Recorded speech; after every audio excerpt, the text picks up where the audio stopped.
Hello, I'm Jan Paynter, and I want to welcome you again to our program, Politics Matters. We are very pleased to have as our guest today Phyllis Leffler, Professor of History at the University of Virginia. Welcome, Professor. It's a pleasure to be here.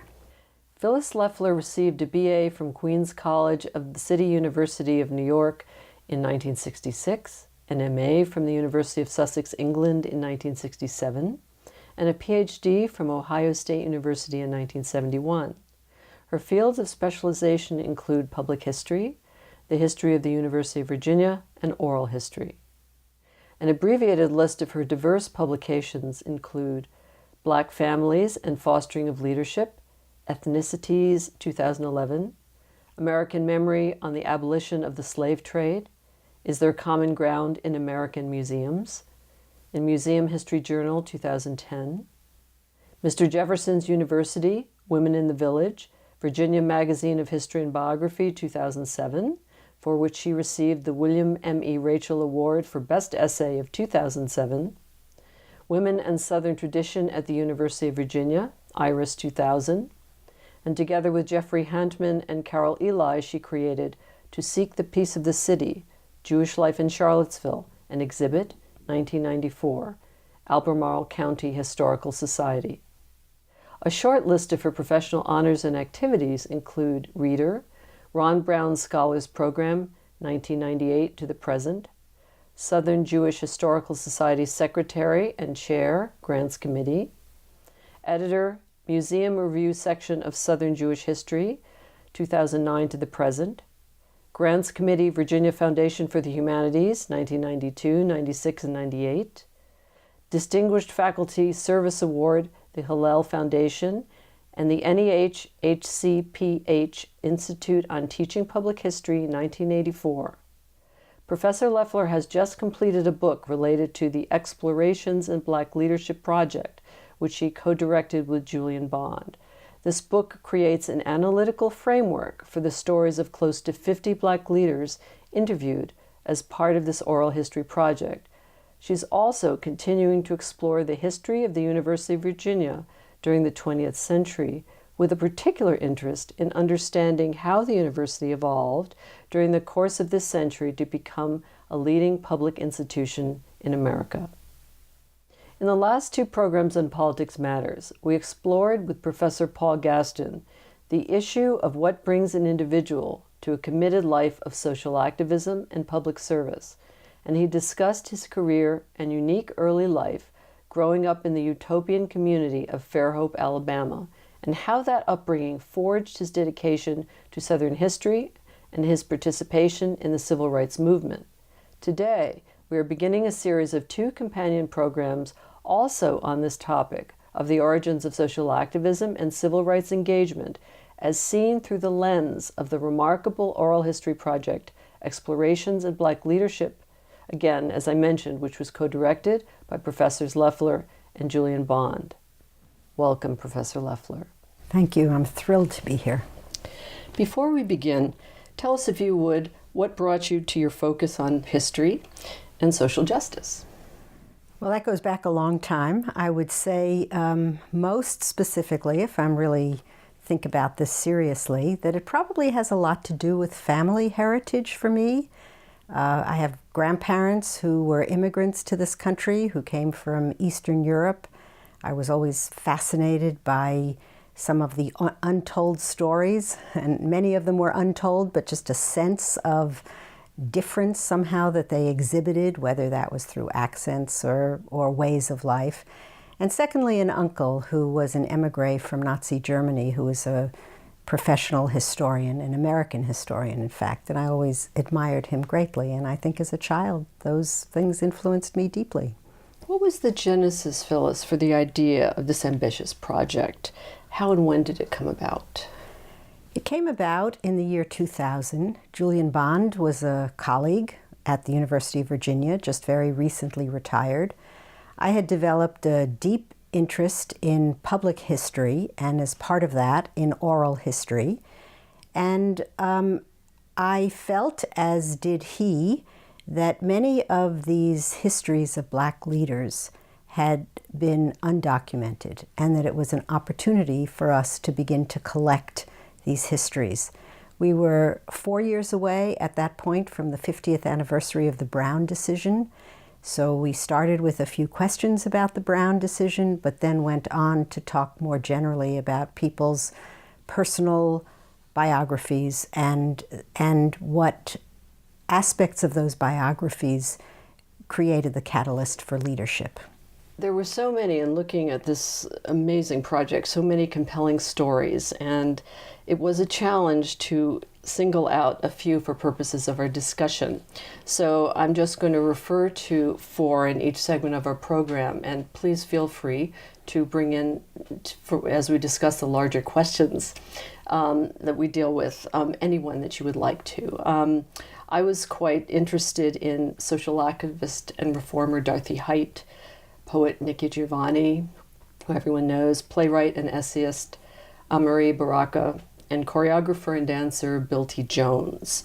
In your project, Professor, you and Julian Bond spent some considerable time looking at the influence of family and larger Black communities as they emerged. And one of the things that came through again and again in this series was the importance of a sense of mission. And I wondered if you'd speak to some of the ways in which family, extended family, the larger Black community, mentors and teachers contributed to the sense of mission, which then propelled these unique individuals to become the leaders that they are. Yeah, I mean, I think you're absolutely right. You've put your finger on a number of the larger catalysts that link many of these interviews together.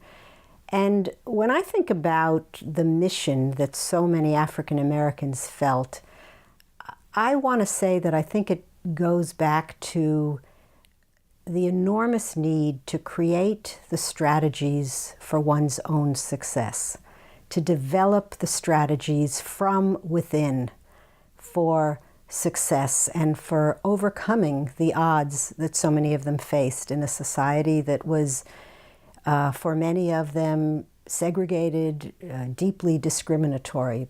But at the same time, one of the ways for achieving success and the mission that so many of them felt was to deliver the messages that they could be strong and they could be anything they wanted to be.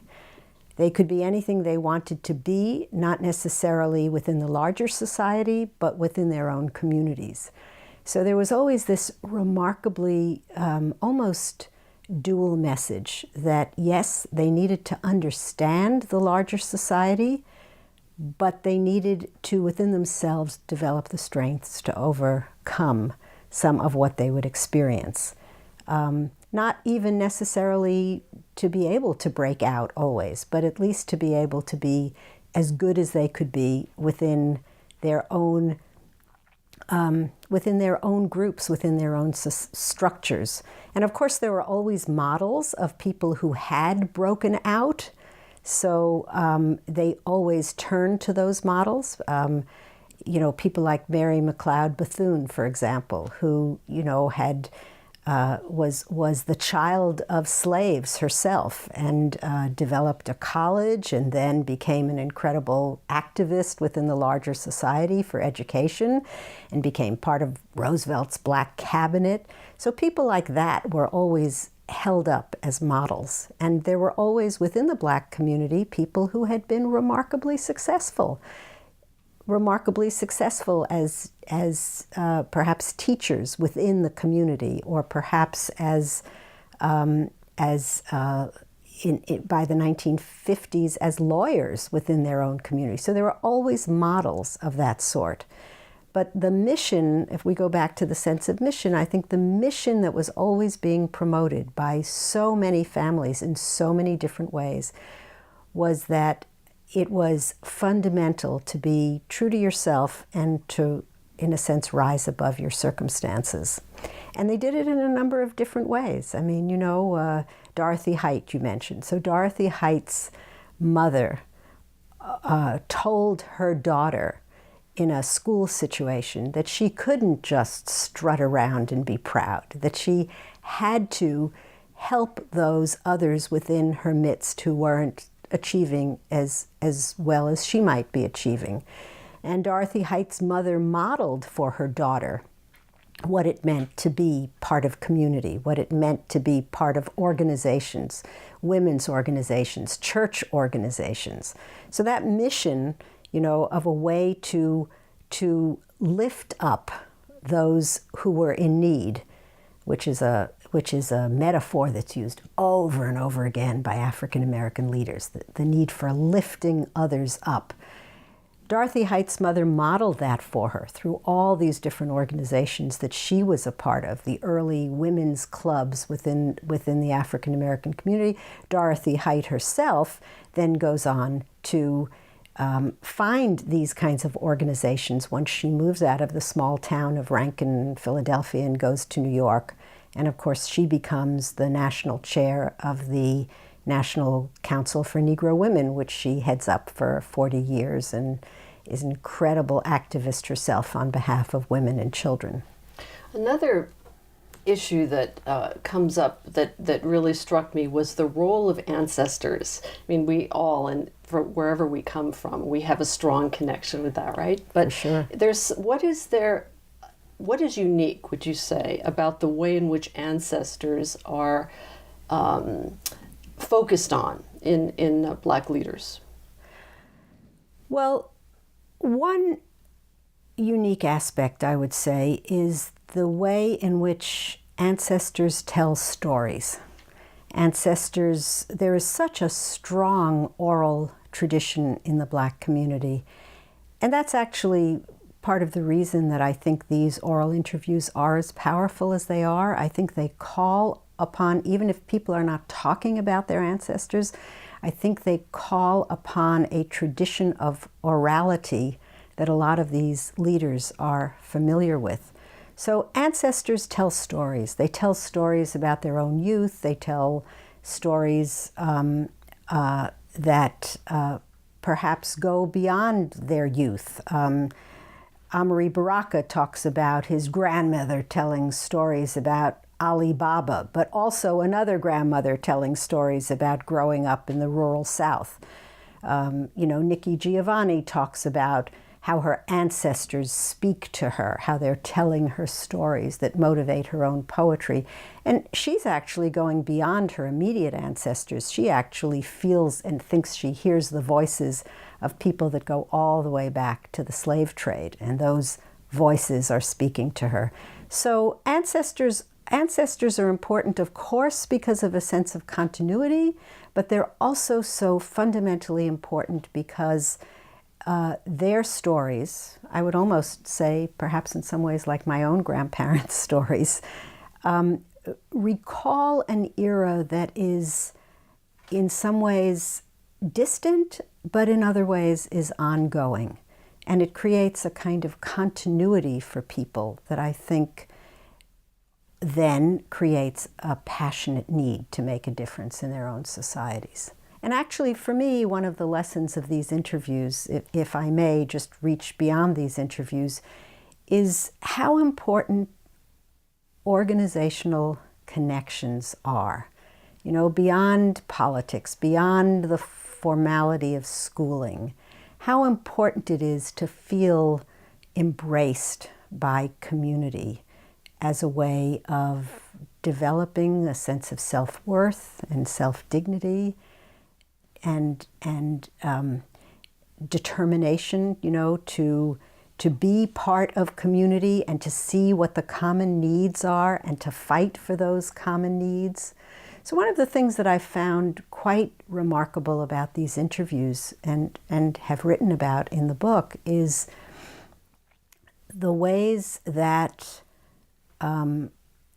community and organizations mattered profoundly, mattered in terms of, again, helping people to feel a sense of place, That's going to be my next question. Sense of self-worth, a sense of dignity, and in actually teaching people how to lead. either by modeling others or by giving them roles and responsibilities. The redirection of anger is something that I find very interesting and threaded throughout, and how you take that energy of anger, since you're living with such extraordinary prejudice, and turn it in a positive way. And obviously for some people that was the nonviolence movement. And I wondered if you would talk about the significance of SNCC, of the Student Nonviolent Coordinating Committee. Well, you know, SNCC was this remarkable organization of young black college students who felt, I think they felt they had no choice. You know, I think society had gotten to a point where, this is where I started this conversation today, in which I said they needed to develop the strategies for their own success. No one was going to come along and change the society unless they did so, right? And they saw, as a result, perhaps of the Brown decision, that there was a legal possibility for change, but that people's hearts and minds did not change, right? And so after a certain point, as frustration rises and anger over that rises, you need to figure out a way in which you're going to cope with all of that. And there was power in numbers. I mean, that was another thing. Enough people felt that need that they came together. They created their own community, you know, a community of young people. But incorporated in that was a way of doing it in a way that would set up a model for the rest of society. So the model was to apply the concept of beloved community, to apply civil disobedience, but without violence, nonviolent civil disobedience. And I think through SNCC, the country saw that it was possible to confront injustice in an incredibly dignified and determined way. So I think that was ultimately what the power of SNCC was for the country. You mentioned, Phyllis, the power of community, and I was moved in hearing Julian Bond talk about the fact that it really, the relationships and the bonds that he forged in SNCC were really, for him, the most powerful ones in his life. Absolutely. Which was quite interesting. Absolutely. And I mean, you just think about it. Here were young people. They were in their 20s. I mean, Julian Bond talked about dropping out of college to do this. A lot of other people dropped out of college to do this. It was so important to take a stand. And of course, they had a lot of mentors around them who were showing them how to do that. One was Martin Luther King, who was really not the most powerful person for SNCC, but there were people like Ella Baker, who had long been, you know, a civil activist in New York and knew the strategies for civic activism. And there were the unsung heroes who opened up their homes to these civil rights workers and baked the cookies and, you know, put them up overnight when they ventured away from home. So it was a huge community of fighters for civil justice that came together. One of the things alas, our time is running along, but I couldn't resist. There are two more questions I really want to get to, and one is the role, and often unsung role, of women in the movement. And I wonder if you talk a little bit about that and about Dorothy Height, and in particular Wednesdays in Mississippi, and what that meant for a sense of mission. Right. So I think women all along in African American society and in the larger society often played the behind-the-scenes roles. And so in Dorothy Height's case, as I said earlier, you know, her mother set the tone, but she, Dorothy Height herself, became involved as a college student and beyond. And at a certain point, she recognized, as the chair of the National Council for Negro Women, the need to demonstrate that women would not be afraid to form groupings across racial lines and go down to Mississippi, which was one of the worst offenders in terms of violence, and go into the freedom schools and demonstrate, one, that they would travel together, and two, that they would witness what needed to be done in terms of providing for educational opportunities. So Dorothy Height and Polly Cowan, a northern Jewish woman, formed this bond together and created these teams of women who would go together once a week on Wednesdays into Mississippi schools. And that story is really still very poorly known. It's a very, very powerful statement and movement. But how many people know about Wednesdays in Mississippi? It's again, one of the examples, I think, of the way in which women's work often goes unacknowledged. Well, it was a remarkable way, as we talked about earlier, to disturb the universe, as Liz talks about, because it was obviously a very brave thing to do, and that is an issue in any kind of resistance. That is something that people really have to contend with, which is, you said at the beginning of our discussion, putting yourself out there. I wanted to ask you finally, we talk in Politics Matters about people being their principles. All of these people live into their principles, it seems to me. W.E.B. Du Bois states that all art is political. And I wondered if there were some particular interviews that you thought really demonstrated the power of this idea. Well, two immediately come to mind. One, three really. Nikki Giovanni, of course, whose poetry is always about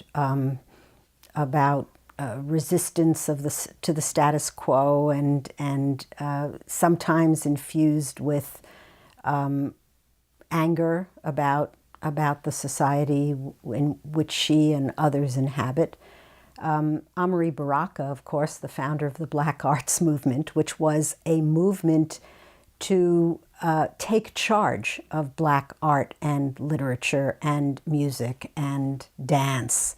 And it was that in and of itself was a remarkable development. The Black Arts Movement was tied to the Black Power movement, and it was the statement in the 60s that Black artists would no longer try to model themselves against mainstream artists in the society, but they would use their art as a means to express anger and indignation and determination to change the society.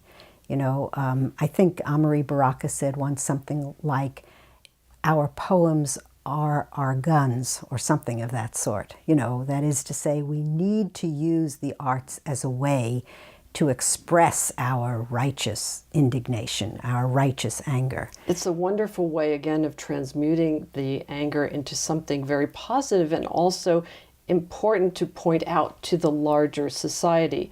One of the things that I found so fascinating about all of the artists, with Baraka, with Jones and his dance, with Giovanni, is the way in which these Black artists synthesize disparate elements in the larger world and are the cultural outliers. They're the ones we all look to when we think about our society. They're tremendously powerful. Right. Phyllis, this has been wonderful, and I have to bring our first segment to a close. Thank you again, Phyllis, so much for doing this series today. I'm deeply grateful. Well, I'm thrilled to be here. I really admire your program. Please join us next time for part 2 of our program discussing Professor Phyllis Leffler and Julian Bond's groundbreaking oral history project, Explorations in Black Leadership, on the origins and significant influences of leadership in the pursuit of civil rights and social justice. Our thanks to everyone at home for joining our conversation. If you would like more information concerning the topic under discussion today, we invite you to take a look at our website at politicsmatters.org. We will be posting a number of books, articles, and relevant links on the history of civil rights there for you. You will also find there a comprehensive archive of all prior Politics Matters programs, which you may watch in their entirety at any time. We'll also be posting extended versions of interviews online on our site as well, and we'll shortly be adding more content. I want to encourage everyone watching today to go to the website for this remarkable interview series, Explorations in Black Leadership. As you can see, the website is located at the bottom of your screen. We will also be posting this web address on our Politics Matters site as well. We're in the process of revamping our website, which will be completed within the month, and we will be including extended versions of recent interviews in the archive as well. As always, we are particularly interested in hearing from you with any questions, concerns, and ideas for future programs. We encourage you to email us at info@politicsmatters.org. We air on PBS WVPT on the last Sunday of every month at 11:30 a.m. Thank you again, and until next we meet, I'm Jan Paynter, and this is Politics Matters.